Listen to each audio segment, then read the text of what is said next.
Hello friends, स्वागत है आपके अपने यूट्यूब चैनल आद्या स्टडी एकेडमी में। सबसे पहले तो आप सभी को हैप्पी न्यू ईयर, नए वर्ष की बहुत बहुत शुभकामनाएं आपको और आपके परिवार को भी। फिर हम स्टार्ट करते हैं आज के हमारे सेशन को। जैसा कि आपको पता है कि हमारी ये सीटेट की साइंस की थ्योरी क्लासेस सीरीज जो पेपर 2 में एक अच्छा खासा वेटेज रखता है, 30 नंबर की आपकी साइंस आती है, जिसमें 20 नंबर का आपका रहता है फैक्ट वाला पोर्शन और 10 नंबर की रहती है आपकी शैक्षणिक मुद्दे, यानी पेडागोजिकल जो इशू रहते हैं वो पूछे जाते हैं। तो यहाँ पे अभी हम 20 नंबर का जो फैक्ट वाला पोर्शन है साइंस के पेपर 2 का उसको कवर कर रहे हैं। उसके बाद आपके पेडागोजिकल इशू भी जो होते हैं उनके बारे में भी आपकी क्लासेस आएंगी। इससे रिलेटेड एक प्लेलिस्ट आपकी बनाई गई है जिसमें सारी क्लासेस सीक्वेंस में आपकी डाली जा रही हैं। तो अगर आप उसको पूरी प्लेलिस्ट भी अच्छे से देख लेते हैं, एक बार जस्ट वॉच कर लेते हैं, तो आपके साइंस में अच्छे खासे नंबर आ सकते हैं। चलिए स्टार्ट करते हैं। ये हमारी लगभग 5वीं क्लास है। आज की हमारी ये 5वीं क्लास है। अभी तक हमने भोजन पूरा फूड टॉपिक एक एक ही क्लास में लगभग 1 घंटे की क्लास है, 1 घंटे से ऊपर की है। तो उसमें पूरा फूड टॉपिक जिसमें कार्बोहाइड्रेट, प्रोटीन, विटामिन, फैट, खनिज लवण और जितनी भी माइक्रो न्यूट्रिएंट्स हैं, मैक्रो न्यूट्रिएंट्स हैं, इनके बारे में हमने एक ही क्लास में कंप्लीट कर लिया था। उसके बाद हमने मेटल्स एंड नॉन मेटल, द्रव्य की अवस्थाएं, पदार्थ की अवस्थाओं के बारे में पढ़ा है। आज की हमारी क्लास है भौतिक एवं रासायनिक परिवर्तन के बारे में, कि भौतिक परिवर्तन क्या होते हैं और रासायनिक परिवर्तन क्या होते हैं। तो चलिए स्टार्ट करते हैं आज के सेशन को। ये क्लासेस जो चल रही हैं ना आपके लिए, अगर आप थ्योरी क्लासेस कंप्लीट करना चाहते हैं तो ये क्लासेस आपके लिए रामबाण रहने वाली हैं, हर एक क्लास, क्योंकि इसमें पूरा आपका एनसीईआरटी का लाइन बाय लाइन पढ़ाया जा रहा है। अगर आप सेल्फ स्टडी नहीं कर रहे हैं, आपको लगता है कि जैसे जब हम खुद से पढ़ते हैं ना तो बहुत सारी चीज़ें ना दिमाग में क्लिक ही नहीं हो पाती हैं। इसीलिए अगर ये यहाँ पे आपको एनसीईआरटी लाइन बाय लाइन कराई जा रही है, अगर आप इसको एक बार बैठे बैठे आप उसको देख भी लेंगे एक बार, तो आपको सारी चीज़ें दिमाग में चढ़ जाएंगी। चलिए स्टार्ट करते हैं आज के सेशन को। देखते हैं भौतिक एवं रासायनिक परिवर्तन क्या होते हैं। बताइए सबसे पहले भौतिक परिवर्तन क्या होता है। भौतिक परिवर्तन क्या होता है? भौतिक एवं रासायनिक परिवर्तन। तो भौतिक परिवर्तन क्या होता है? जिसमें जो पदार्थ है उनके गुण में परिवर्तन ना हो, यानी जो मेन प्रॉपर्टी है पदार्थ की वो ना बदले, तो वो क्या कहलाता है? भौतिक परिवर्तन कहलाता है। भले ही उसके शेप में परिवर्तन हो जाए, शेप में उसके परिवर्तन हो जाए, साइज में परिवर्तन हो जाए, पर जो ओरिजिनलिटी है, जो ओरिजिनल प्रॉपर्टी है वो पदार्थ की ना बदले, तो क्या कहलाता है? भौतिक परिवर्तन या फिर फिजिकल चेंजेस कहलाता है। तो इसमें लिखा भी है, ऐसे परिवर्तन जिनमें किसी पदार्थ के भौतिक गुणों में परिवर्तन हो रहा है, यानी कोई नया पदार्थ नहीं बन रहा है, भौतिक गुणों में परिवर्तन बस हो रहा है, यानी उसके अपीयरेंस में, देखने में परिवर्तन हो रहा। किस में? देखने में परिवर्तन हो रहा। एक्चुअल में उसकी कोई प्रॉपर्टी नहीं बदल रही है, कोई नया पदार्थ नहीं बन रहा, तो वो क्या कहलाएगा? फिजिकल चेंज या फिर भौतिक परिवर्तन कहलाता है। अगर एग्जाम्पल देखें तो जैसे जब चीनी या फिर नमक पानी का घोल बनाते हैं, तो जब जल में नमक को घोला जाता है तो इसमें रासायनिक रूप से नमक में कोई नमक में कोई भी केमिकल चेंज नहीं होता है, कोई रासायनिक परिवर्तन नहीं होता। मतलब ये क्या होता है? एक प्रकार का भौतिक परिवर्तन होता है। ठीक है। इस प्रकार अगर नमक को हम एयर में खुला छोड़ देते हैं तब भी उसमें कोई केमिकल चेंजेस नहीं होते हैं। तो यानी जो नमक पानी का घोल है उसमें सिर्फ क्या होता है? उसमें सिर्फ और सिर्फ भौतिक परिवर्तन होता है, रासायनिक परिवर्तन नहीं होता। भौतिक परिवर्तन मतलब क्या समझते हैं? जैसे एक कांच है ना, इतना बड़ा एक मिरर है। अगर आप मिरर को छोटे छोटे टुकड़ों में भी तोड़ देते हैं, फिर आप छोटा सा टुकड़ा भी अगर उठा के देखते हैं ना, एक छोटा सा टुकड़ा भी उठा के आप फेस के सामने लाएंगे, तो ये क्या करेगा? इमेज का फॉर्मेशन ही करेगा। बस इमेज की क्या होगी? ब्राइटनेस कम होगी। जितना ही बड़ा शीशा होता है उतनी ही ज़्यादा चमक होती है। ठीक है। तो इमेज की क्या होगी? ब्राइटनेस कम होगी, चमक कम होगी, बाकी वो उतना ही प्रतिबिंब बनाएगा जितना कि एक बड़ा शीशा बना रहा था। तो क्या उसका गुण चेंज हुआ? उसका गुण चेंज हुआ नहीं। तो इसको ही क्या बोलते हैं, इसको ही भौतिक परिवर्तन बोलते हैं। तो जब लोहे के साधारण टुकड़े को प्रबल चुंबकीय क्षेत्र में रखा जाता है तो ना उसके रंग में परिवर्तन होता, ना ही उसके घनत्व में परिवर्तन होता, ना द्रव्यमान में परिवर्तन होता, और ना ही उसके जो संगठन है उसमें परिवर्तन होता है। यानी लोहे जिन जिन चीज़ों से मिलके बना रहता है उसमें वही चीज़ें प्रेजेंट होती हैं। तो इसको हम क्या बोलेंगे कि चुंबकत्व क्या है, मैग्नेटिज्म क्या है, एक प्रकार का भौतिक परिवर्तन है। क्या है, भौतिक परिवर्तन है ये, केमिकल चेंज या फिर रासायनिक परिवर्तन नहीं है।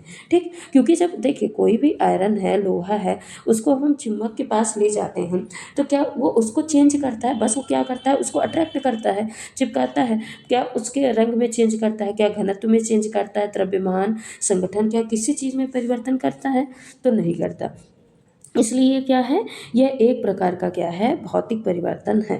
वहीं पे देखिए अगर वाटर है, वाटर को हम 100 डिग्री सेल्सियस पर उबालते हैं तब ये क्या होता है, भाप में परिवर्तित हो जाता है। और जब भाप को जब हम ठंडा करते हैं तो क्या होता है, ये 0 डिग्री सेल्सियस में वापस से किस में बदल जाता है, बर्फ में बदल जाता है। तो इसको क्या बोलते हैं, इसको हम भौतिक परिवर्तन बोलते हैं। ठीक, तो जैसे जल के जितने भी रूप होते हैं, 3 रूप होते हैं। एक होता है भाप, दूसरा एक लिक्विड स्टेट में वाटर ही होता है, और दूसरा होता है बर्फ। यानी इसके तीनों स्टेट, सॉलिड, लिक्विड और गैस, तीनों स्टेट में जल में कोई रासायनिक परिवर्तन नहीं होता है। यानी ये किस में आ जाता है, बाष्पन, गलन, जमना, ये सब किस में आ जाते हैं, ये सारे भौतिक परिवर्तन में आते हैं। रासायनिक परिवर्तन मतलब क्या होता है, कोई एक नया पदार्थ ही बन जाए, है ना, कोई न्यू एक मैटर ही बन जाए, कोई नया पदार्थ बन जाए, तो उसको क्या बोल देते हैं, रासायनिक परिवर्तन। अब देखिए जल है, जल बाष्प बना तो उबला बाष्प बना, पर बाष्प का जब टेम्परेचर कम करेंगे तो ये वापस से लिक्विड में आ जाएगा कि नहीं हो जाएगा। अगर इसको और टेम्परेचर कम किए तो किस में चला जाएगा, सॉलिड में चला जाएगा, जम जाएगा। पर टेम्परेचर जब इसका बढ़ाएंगे तो वापस से ये जल अवस्था में आ जाएगा कि नहीं आ जाएगा। यानी इसको, ये जो भौतिक परिवर्तन होता है ना, ये क्या होता है, रिवर्सिबल होता है। क्या होता है, रिवर्सिबल होता है। यानी इसको हम वापस से, उत्क्रमणीय होता है। अगर हिंदी में कहें तो क्या होता है, उत्क्रमणीय होता है। यानी इसको हम वापस से उसके पूर्व अवस्था में ले आ सकते हैं, जबकि रासायनिक परिवर्तन में ऐसा नहीं होता है। जैसे जो क्रिस्टलन है, संघनन है, बाष्पीकरण, ऊर्ध्वपातन, ये क्या होते हैं, ये जितने भी परिवर्तन होते हैं ये भौतिक परिवर्तन होते हैं, है ना। इनको वापस से उसी अवस्था में लाया जा सकता है। जैसे विद्युत द्वारा तांबे के तार का गर्म होना, प्लेटिनम के तार का चमकना, ये सब किस में आ जाते हैं, भौतिक परिवर्तन में। ये एज इट इज लाइन पूछी जाती है कि विद्युत द्वारा तांबे के तार का गर्म होना किस प्रकार का परिवर्तन है।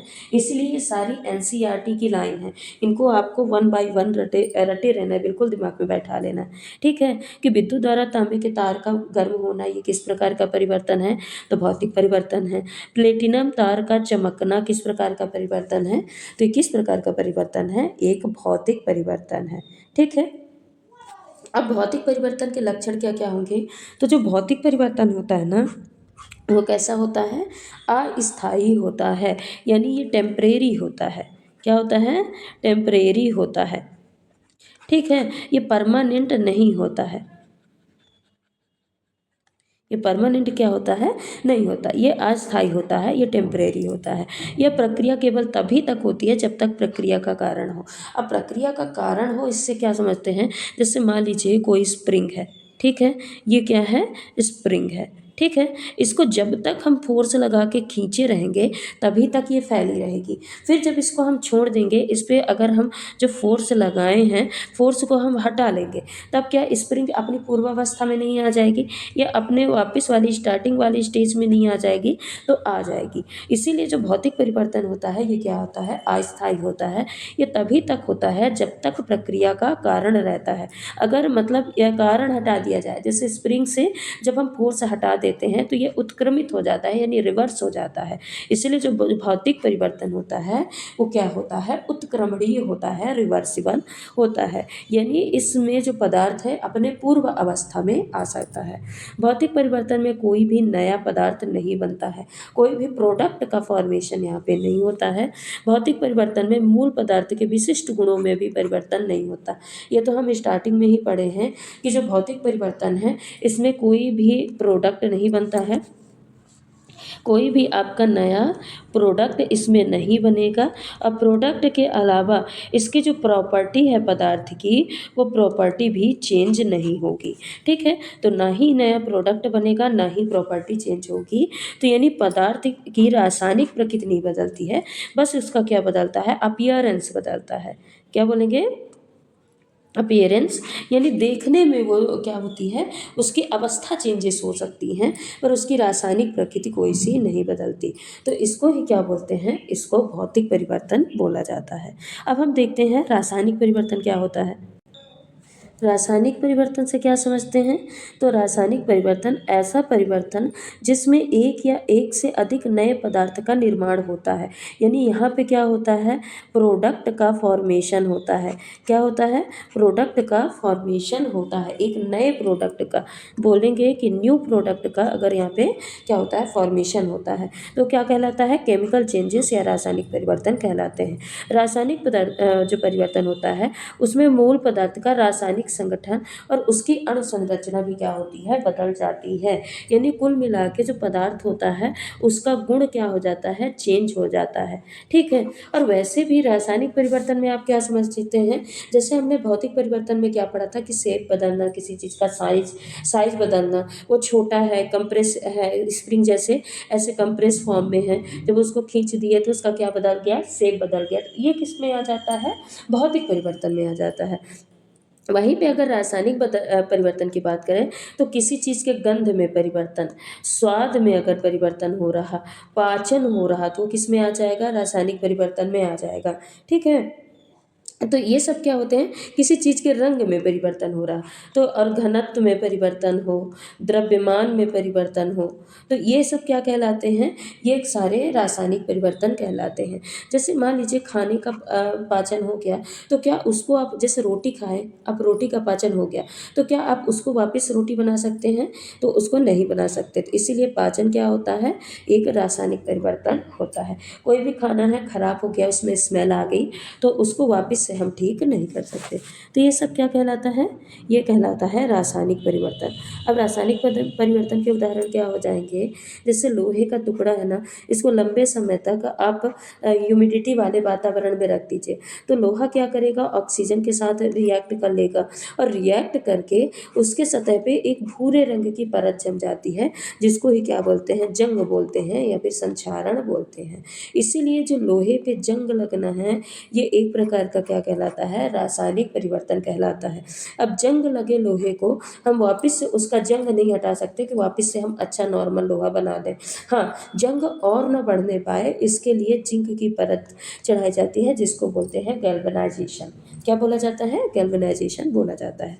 ठीक है, तो जो लोहे में जंग लगना, मान लीजिए आपसे पूछ लिया जाए कि जो लोहे में जंग लगना है, ये कैसी प्रक्रिया है, भौतिक परिवर्तन है कि रासायनिक परिवर्तन है, तो किस प्रकार का परिवर्तन है ये, एक प्रकार का रासायनिक परिवर्तन है। ठीक है, अब जब तांबे या कांसे की मूर्तियों को ऑडिटोरियम में रखा जाता है, देखते हैं जब भी जो भगवान को नहलाते हैं तो जो लोटा होता है ना तांबे का, ठीक है, अब देखिए उसमें क्या होती है, कार्बन कार्बोनेट की कॉपर कार्बोनेट की क्या होती है, एक परत जम जाती है। यानी देखिए बढ़िया चमकीला किसका, तांबे का लोटा हो, आप उसको खुले में रख दीजिए, यूज करिए, खुले में रख दीजिए, तो कैसा हो जाएगा, थोड़ा ब्लैकिश और ग्रीन टाइप का हो जाता है। कैसा हो जाता है, ग्रीन टाइप का होता है। क्यों, क्योंकि उसमें कॉपर कार्बोनेट की एक गहरे हरे रंग की क्या होती है, परत चढ़ जाती है, जिसको क्या कहते हैं, बोलते हैं कॉपर पे जंग लग गया, यानी लोटे पे जंग लग गया। तो यह भी एक प्रकार का क्या होता है, रासायनिक परिवर्तन होता है।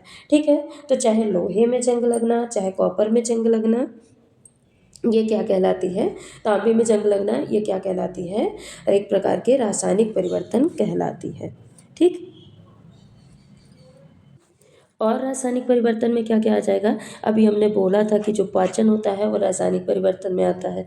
तो जब हम भोजन को करते हैं तो मुख से भोजन का पाचन प्रारंभ हो जाता है, और पूरे प्रक्रिया के दौरान पेट में बहुत सारे क्या होते हैं, रासायनिक परिवर्तन होते हैं, और भोजन जो होता है वो कॉम्प्लेक्स मॉलिक्यूल से ग्लूकोज के जैसे एक सरल अणुओं में बन जाता है। यानी देखिए हम खाए क्या, रोटी मिला क्या, हमको ग्लूकोज मिला, ठीक है, एनर्जी के रूप में क्या मिला, ग्लूकोज मिला। तो उसको ही क्या बोलते हैं, इसको भी हम एक प्रकार का पाचन को क्या बोलते हैं, रासायनिक परिवर्तन बोलते हैं, जो कि शरीर की कोशिकाओं को क्या करता है, ऑक्सीकृत होके वो एनर्जी प्रोवाइड करता है। ठीक है, तो पाचन किस प्रकार की अपक्रिया हो जाएगी, रासायनिक अपक्रिया, रासायनिक परिवर्तन हो जाएगा।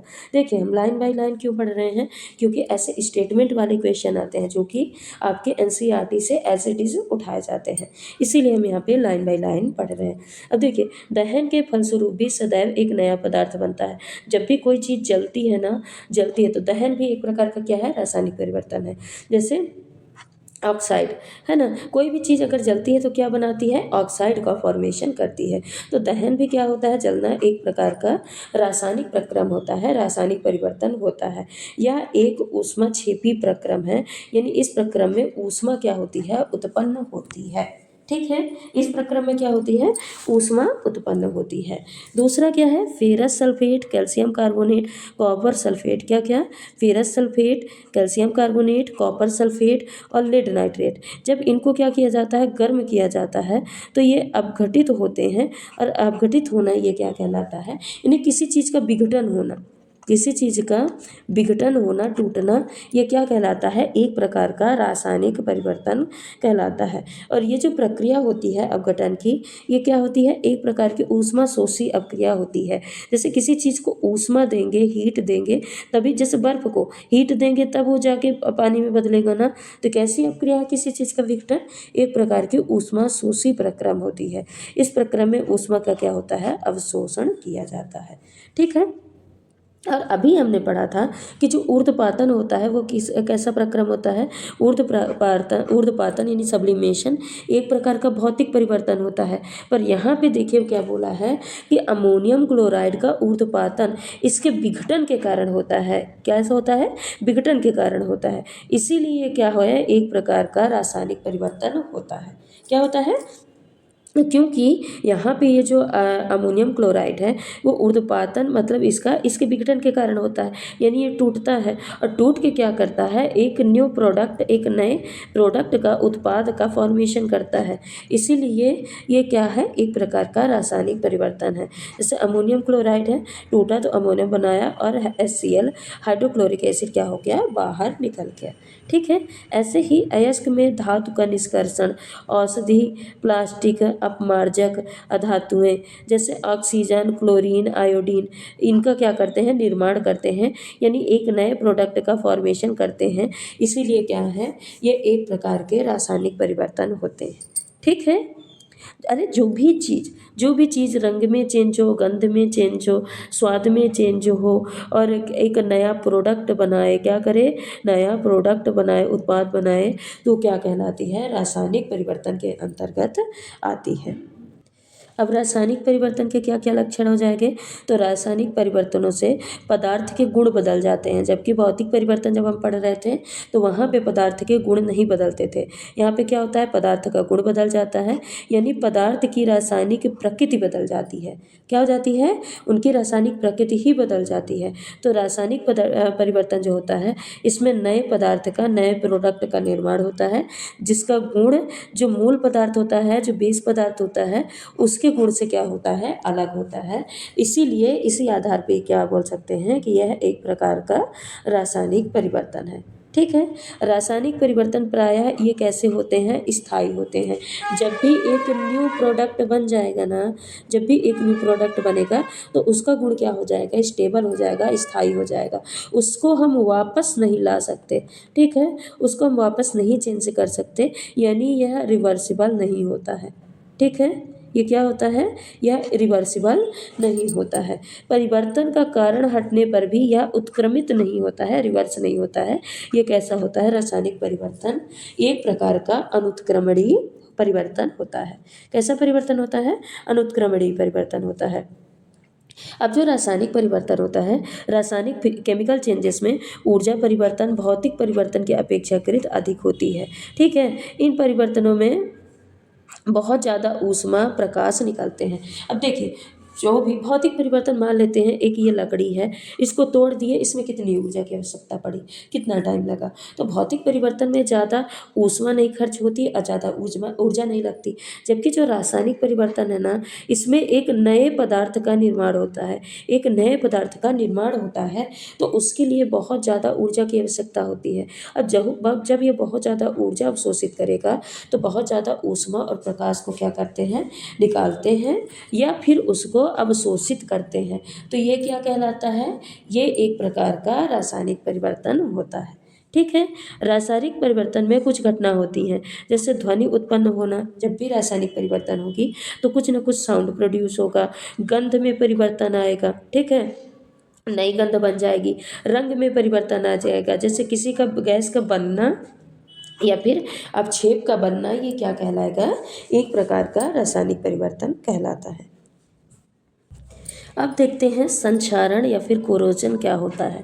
तो संक्षारण क्या होता है, जब खुली वायु में कुछ दिन छोड़ देने पर जो सिल्वर की वस्तु होती हैं क्या होती हैं, काली हो जाती हैं। सिल्वर वायु की उपस्थिति में सल्फर के साथ अपक्रिया करता है और क्या बनता है, सिल्वर सल्फाइड की एक परत बनने के कारण ऐसा होता है। तो इसी प्रक्रिया के लंबे समय तक आर्द्र वायु में रहने पर लोहे पे भूरे रंग की जो परत चढ़ जाती है, जिसे जंग कहते हैं। ये दोनों अपक्रिया क्या कहलाती हैं, संक्षारण या फिर कोरोजन कहलाती है। संक्षारण मतलब क्या समझते हैं, किसी भी चीज़ पे जंग लगना, किसी भी जो कोई भी परत है, मतलब कोई भी पदार्थ है, उस पे क्या है, जंग लगना, उसी पे एक रिएक्ट करके, केमिकल रिएक्शन करके, रासायनिक अपक्रिया करके अगर कोई पदार्थ ऊपर जम जाता है, बन जाता है, तो उसको ही क्या बोलते हैं, संक्षारण कहते हैं। जैसे अभी हमने बताया कि अगर जो तांबे का लोटा है उसके ऊपर जो हरी कलर की परत जम जाती है, उसको क्या बोलते हैं, कोरोजन बोलते हैं। लोहे पे जो जंग लगता है, जंग लगना, ये भी क्या कहलाता है, संक्षारण अपक्रिया या फिर कोरोजन कहलाती है। अब संक्षारण से हम रक्षा कैसे कर सकते हैं, यानी लोहा है, तांबा है, इसको हम संक्षारण से बचा कैसे सकते हैं, तो कैसे बचाएंगे, उसके ऊपर हम पेंट लगा के, तेल लगा के। देखिए संक्षारण होता कब है, ठीक है, अगर बात करें जो कोरोजन है, कोरोजन कब होगा, जब नमी उपस्थित होगी और नमी के साथ साथ क्या होगा, वहाँ पे ऑक्सीजन प्रेजेंट होगी। तो वायु और नमी की उपस्थिति में ही तो संक्षारण होता है। तो अगर हम तेल लगा देंगे, पेंट कर देंगे, तो जो नमी है, नमी और वायु डायरेक्ट जो मैटर है उससे टच नहीं कर पाएगी, जो पदार्थ है उससे टच नहीं कर पाएगी। तो हम पेंट लगा कर, तेल लगा के, ग्रीस लगा के, यसद लेपन यानी जो गैल्वेनाइजेशन प्रोसेस होती है, जस्ते की परत चढ़ा के हम क्या करते हैं, संक्षारण से हम सुरक्षा कर सकते हैं, यानी वस्तु को जंग लगने से हम बचा सकते हैं। ठीक है, तो लोहे एवं इस्पात को जंग से सुरक्षित रखने के लिए उसमें जिंक की क्या होती है, परत चढ़ाई जाती है, जिसको ही क्या बोलते हैं, यसद लेपन या फिर गैल्वेनाइजेशन प्रोसेस कहा जाता है। और ये जो जस्ते की परत है, नष्ट हो जाने के बाद भी यसद लेपित वस्तु जंग से सुरक्षित रहती है। अगर ये परत नष्ट हो जाती है ना, तब भी क्या होता है, जिस वस्तु में गैल्वेनाइजेशन प्रोसेस की रहती है, जिंक की परत चढ़ाई रहती है, वो क्या रहती है, सुरक्षित रहती है।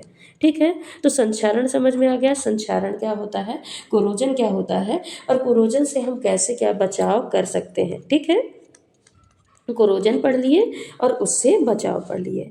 अब पढ़ते हैं मिश्र धातु के बारे में। मिश्र धातु क्या होती है, तो दो या दो से अधिक धातुओं को गलित अवस्था में मिश्रित करने पर निर्मित समांगी मिश्रण को क्या कहते हैं, मिश्र धातु कहते हैं। अब अगर दो धातु हो या दो से अधिक धातु हो, उनको मेल्टेड फॉर्म में, गलित अवस्था में जब उनको हम मिक्स करेंगे आपस में, तो एक समांगी मिश्रण यानी होमोजीनस मिक्सचर तैयार हो जाएगा। क्या होगा, होमोजीनस मिक्सचर एक तैयार हो जाएगा, जिसको ही क्या बोलते हैं, मिश्र धातु कही जाती है। मिश्र धातु गलित धातुओं को उचित मात्रा में मिलाकर ठंडा करने पे प्राप्त होती हैं। ठीक है, जिसको अलॉय कहा जाता है। अलॉय किसको कहा जाता है, जब जो दो या फिर दो से अधिक जो धातु हैं उनको मेल्टेड फॉर्म में, गलित अवस्था में मिलाया जाए और उचित मात्रा में मिलाया जाए, फिर मिला के उनको ठंडा किया जाता है, तो उसको ही क्या बोलते हैं, अलॉय या फिर मिश्र धातु कहा जाता है। जैसा कि नाम से ही क्लियर है, नाम क्या है, मिश्र धातु। ठीक है। तो नाम से ही क्लियर है, मिश्र यानी मिक्सचर, धातु यानी धातु, यानी अगर धातुओं के मिक्सचर को क्या बोलते हैं, मिश्र धातु बोलते हैं। ठीक है। तो जो मिश्र धातु है वो धातुओं से मिलके ही बनी होती है, पर जो अगर बोलें कि अगर उनकी रिएक्टिविटी और जो गलनांक है ये सेम ही होगा, जैसे धातु का गलनांक था उसी तरह होगा, तो ऐसा नहीं होता है। जो मिश्र धातु होती हैं, एलॉय होते हैं, उनकी सक्रियता एवं गलनांक जो मूल शुद्ध धातु होती है ना, उसकी अपेक्षा क्या होता है, कम होता है। और ये क्या होते हैं, अपेक्षाकृत कठोर होते हैं। धातुओं से अपेक्षाकृत क्या होते हैं, ज़्यादा कठोर होते हैं। इसीलिए देखिए धातुओं में कोरोजन वगैरह भी जल्दी होता है, तो इसीलिए क्या होता है, जो मिश्र धातु होती हैं उनमें जंग वगैरह जल्दी नहीं लगता है। इसीलिए जो बर्तन वगैरह बनाए जाते हैं ना, वो मिश्र धातु के उपयोग से बनाए जाते हैं। अब मिश्र धातु का उपयोग क्यों, मिश्रित क्यों किया जाता है, जब देखा कि जो धातु होते हैं, धातु कम कठोर होते हैं, ठीक है, और उनको क्या है, अगर हम खुला रख देंगे तो उनमें कोरोजन यानी जंग लगने की संभावना ज़्यादा रहती है। फिर देखें कि कुछ धातुएं हैं उनमें जंग नहीं लगती, कुछ धातुएं हैं पर वो कमज़ोर होती हैं, और कुछ धातुएं जिनमें जंग लग जाता है पर वो क्या होती हैं, मजबूत होती हैं। फिर देखें जिनमें जंग नहीं लगती और जो मजबूती देती हैं, दोनों को हम मिला के एक मिश्र धातु बना लेते हैं, अलॉय बना लेते हैं, जिसका उपयोग हम डेली यूज की चीज़ों को बनाने में कर सकते हैं। ठीक है। जैसे जो पीतल होता है, ब्रास होता है, ये किससे मिलके बना होता है, कॉपर और जिंक से मिलके बना होता है, जिसमें 70% कॉपर और जिंक 30% होता है। ठीक है। इसका उपयोग, पीतल का उपयोग किसमें किया जाता है, तार में, मशीन के पुर्जे बनाने में, बर्तन बनाने में पीतल का उपयोग किया जाता है। वहीं पे एक मेटल होता है जिसको डच मेटल कहा जाता है।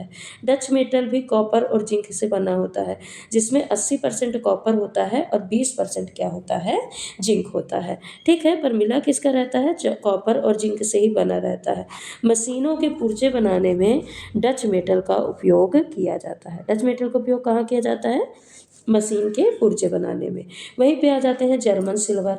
ये जर्मन सिल्वर नाम में भले सिल्वर है पर यहाँ पे सिल्वर एक भी नहीं होता। क्या क्या होता है, कॉपर होता है प्लस जिंक होता है प्लस निकल होता है। ठीक है।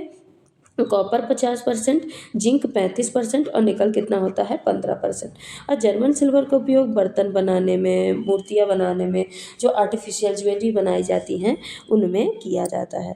ठीक है। गन मेटल किससे किससे बना होता है, तो यह कॉपर से बना होता है जिसमें 28% कॉपर होता है, आयरन 2% होता है और निकल क्या होता है, सबसे ज़्यादा 70% होता है। तो गन मेटल किससे बना होता है, कॉपर प्लस आयरन प्लस निकल से बना होता है। और गन मेटल का उपयोग किसमें किया जाता है, तो मूर्तियाँ बनाने में गन मेटल का उपयोग किया जाता है। अगला आ जाते हैं कॉन्स्टेंटन या फिर कांसा। क्या होता है, कांसा अलग है, कॉन्स्टेंटन अलग है। तो कॉन्स्टेंटन कॉपर और निकल से मिलकर बना होता है, जिसमें 60% कॉपर और 40% निकल होते हैं। इसके तार बनाने में इसका उपयोग किया जाता है। वहीं पे ब्रॉन्ज है, कांसा है। कांसा में कॉपर 88% होता है और टिन कितना होता है, 12%। कॉपर कितना होता है, 88% और टिन 12% होता है। इसका उपयोग बर्तन मूर्तियाँ बनाने में किया जाता है, बर्तन बनाने में और मूर्तियाँ बनाने में किया जाता है।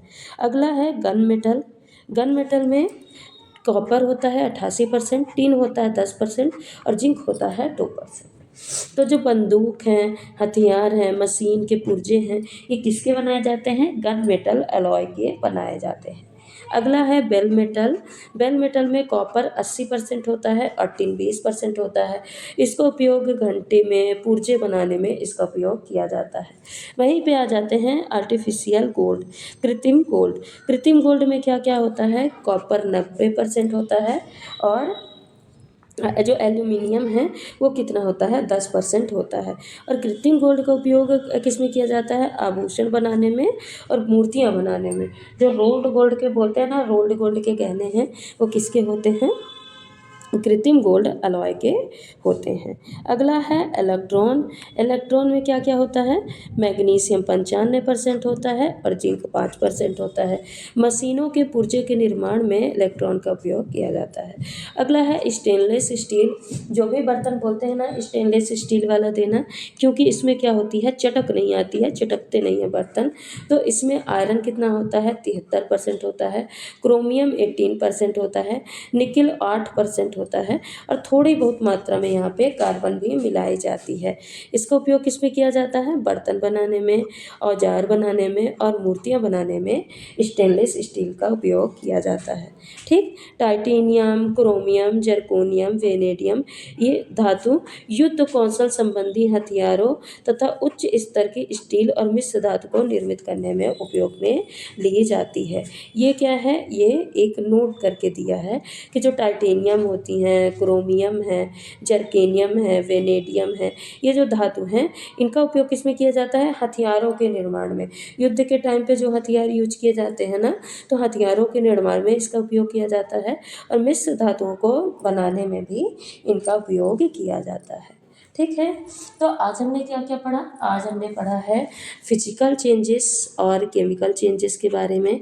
उसके बाद हमने क्या पढ़ा? संक्षारण पढ़ा, संक्षारण क्या होता है, और मिश्र धातुएं पढ़ी। संक्षारण और मिश्र धातुओं के बारे में पढ़ा। जितनी भी मिश्र धातुएं होती हैं, अब ये मिश्र धातु और मिश्र धातु के किन किन से मिलके बनी होती है, किन किन धातुओं से मिलके बनी होती हैं और उनका उपयोग कहाँ पे होता है, ये एक चार्ट जो है ना, इसको आप जरूर याद कर लीजिएगा, क्योंकि इससे प्रश्न आपके बहुत देखने को मिलते हैं। तो चलिए आज के सेशन को यहीं पे समाप्त करते हैं।